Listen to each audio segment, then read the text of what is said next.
Greetings, traveler. Welcome to my campfire, and welcome to the first ever episode of Burn the Map Story Sparks.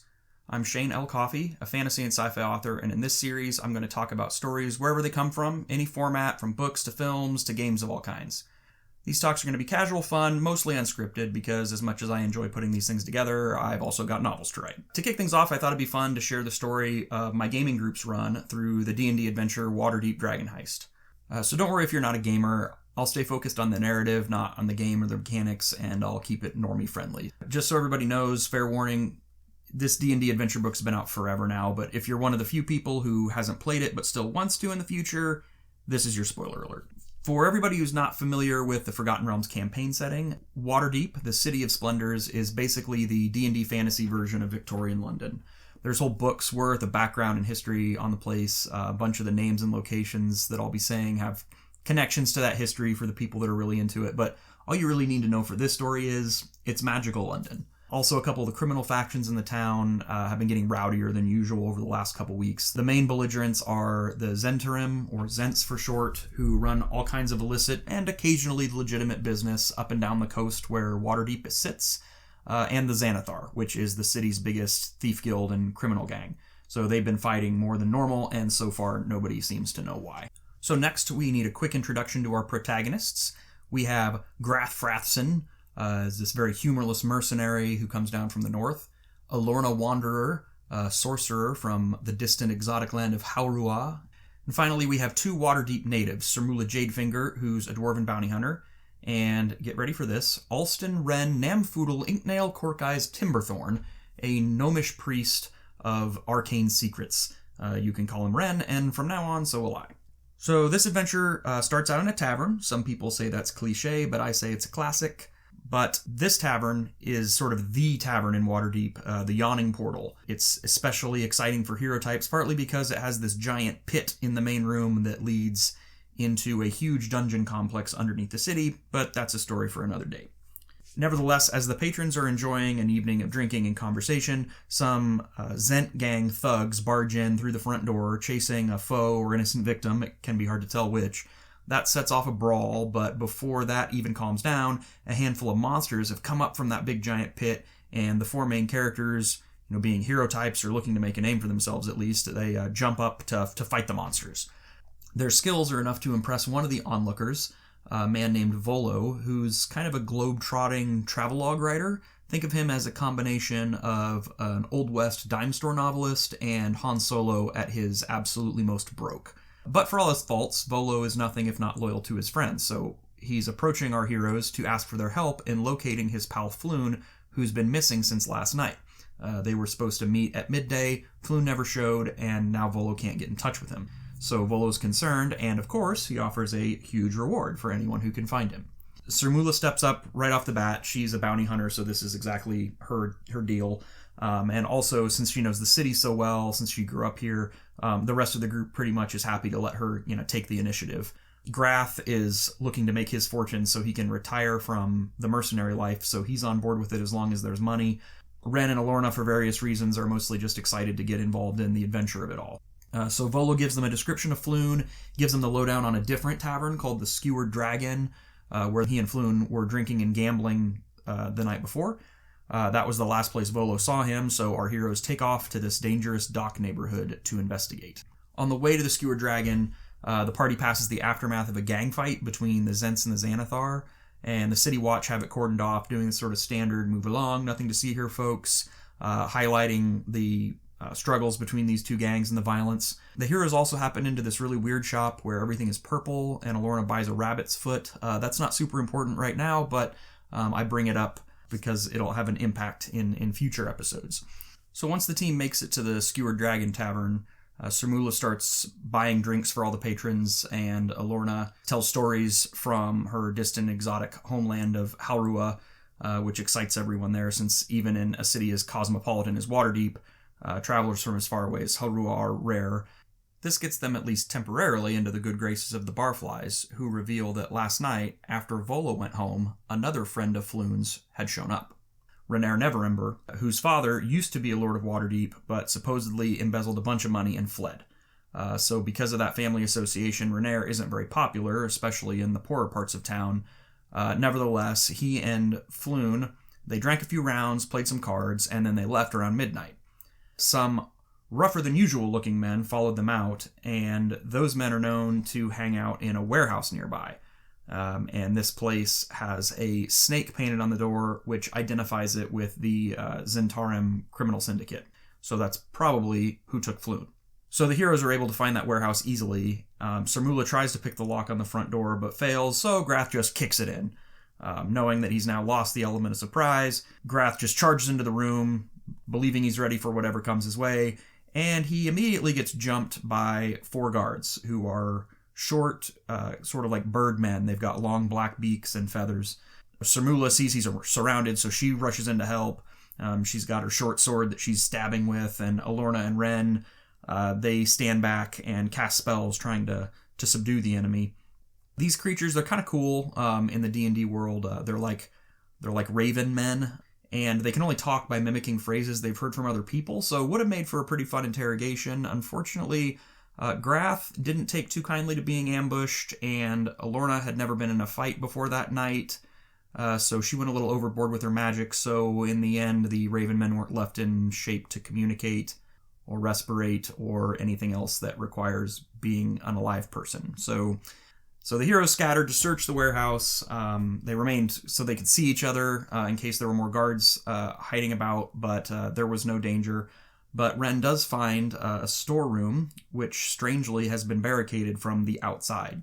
So he clears that stuff out of the way, and inside he throws aside a tarp, and he finds a tall, lean man with red blonde hair was hiding underneath, and his eyes are wide, his breathing's ragged. As soon as Ren throws the tarp away, he jumps up and darts away. But based on the description, this has got to be Floon.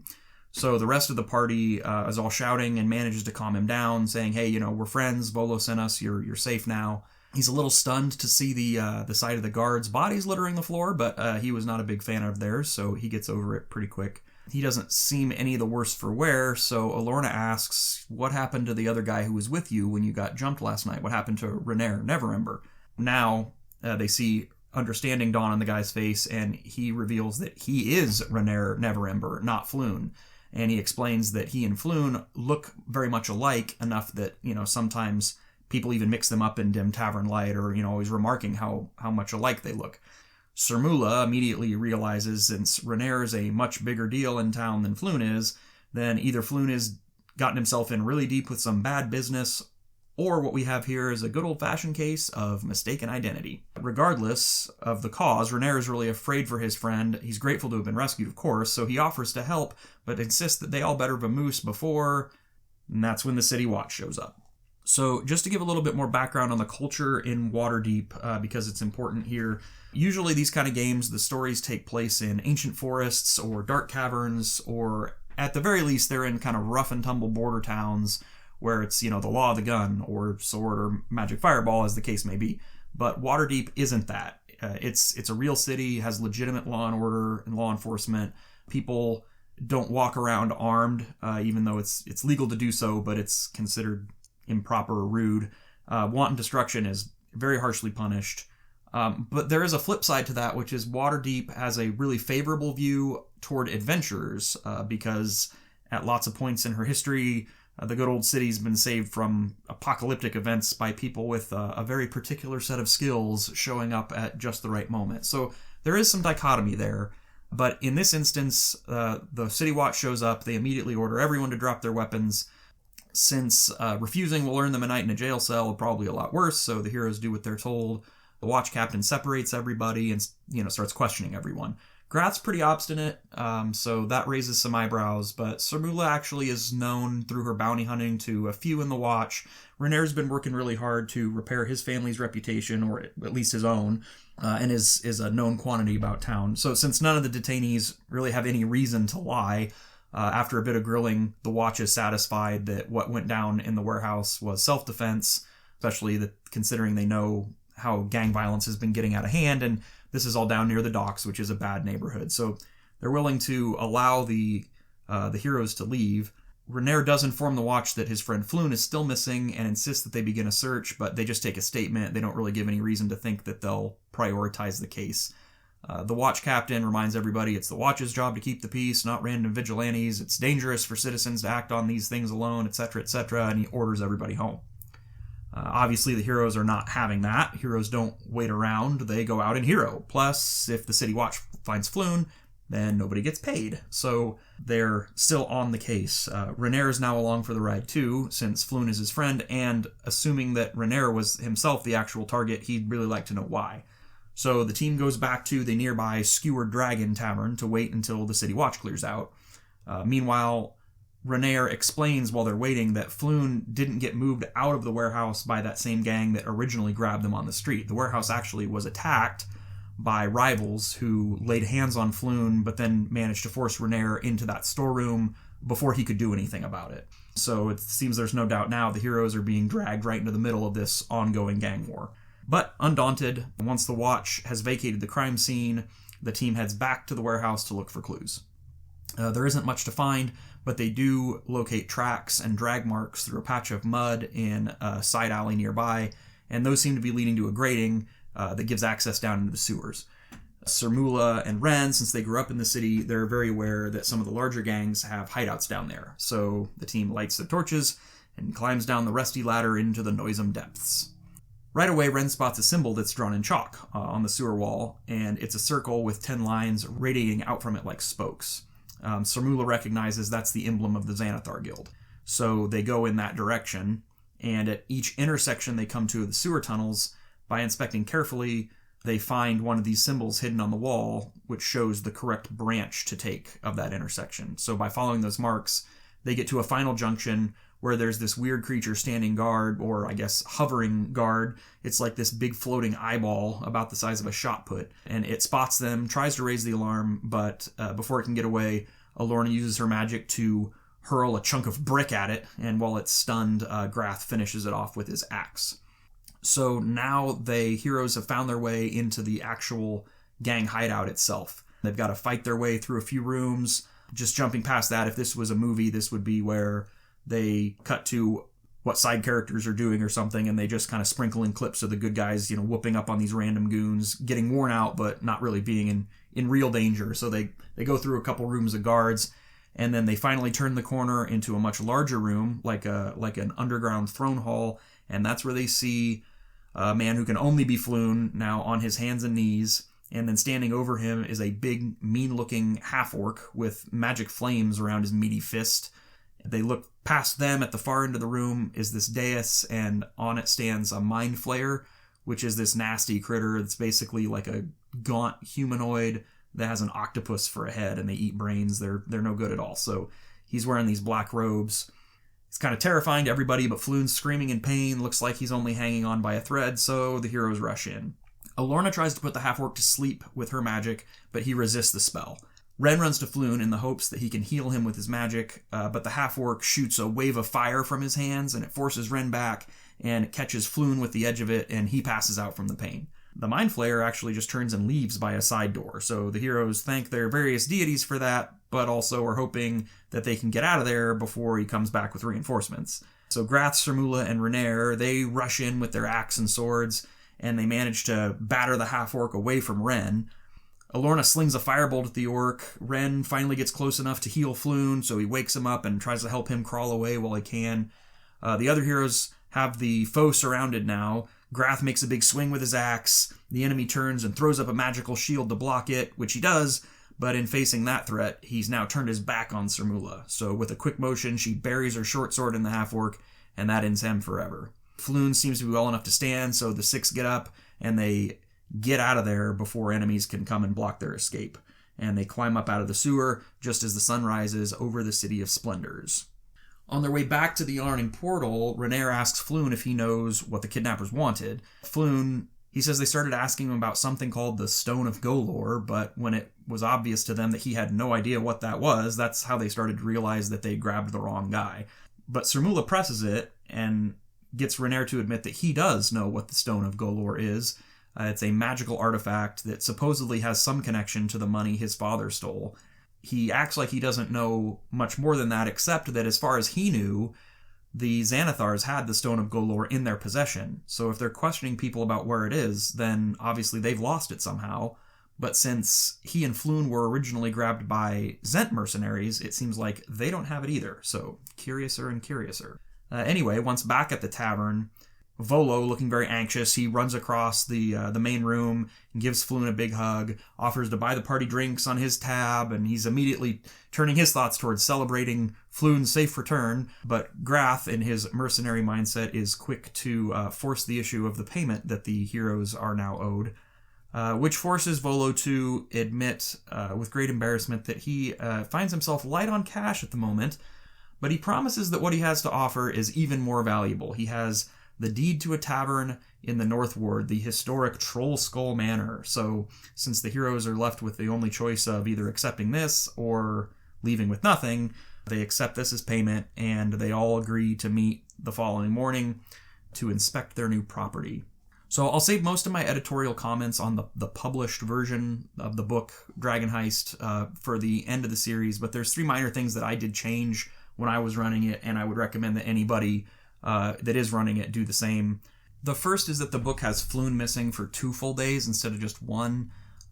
Maybe it's less plausible that Volo would be worried about him after only a single day, but the alternative is Renaer and Floon are sitting around for a long time in the clutches of the bad guys without escaping or getting killed or the situation escalating in any other way, and that just seemed really implausible to me. So I thought it was better just to smooth it over by saying Volo had specific plans, that's why he's worried so quickly, and compressing that timeline in which everyone's in the bad guys' clutches. The second change I made was the published version just has Renaer running and hiding during the Xanathar attack where Floon gets dragged off. That felt very cowardly to me. Renaer should be fairly capable. He's going to play a part in the story. I wanted him to seem just a little bit less pathetic. So I just altered it slightly that he sees the bad guys lay hands on Floon, but then gets forced into a storeroom before he can stop it or see ultimately what they're going to do. And so he's still fallible. I would argue not heroic enough to risk stealing the spotlight away from the main characters, but he has a little bit more metal to him. I like that flavor better. And then finally, the book is written. They also have Renaer being fully aware of why he and Floon were kidnapped, and probably even sharing that information with the heroes before they even go into the sewers. That just seemed really flat to me. Just felt like this needless exposition dump. The heroes don't need to know that to be motivated or to be successful in the rescue of Floon. So I just felt that it was better dramatic timing for them to go on this rescue and then find out as a result of that, as a reward in a sense for the successful rescue, what's a little bit more of what this is all about. I think the only risk there would be if Floon dies during the rescue attempt, he'll take that secret to his grave, but you'll see in the future installments, if Floon's rescue fails, then the whole adventure has to be adjusted anyway, so that's a minor issue. So, here ends the first chapter of the tale. What do you all think of this as the kickoff to an adventure? Is it an intriguing start? Have any of you run this campaign? If you did, how did your story unfold differently from mine? Do you have questions about how things went? Leave your thoughts and questions in the comments below. I look forward to reading all of those. I thank everyone for sticking around to the end. So if you enjoyed it, don't forget to leave a like. And if you want to make sure that you catch the rest of the series, the story and my review of the book overall, make sure to subscribe and click the bell for notifications. If you want to check out my website for freebies or novels, all those links are in the description. You can head over to burnthemap.com. Thanks again for watching, and as always, until we meet again, keep your fire bright.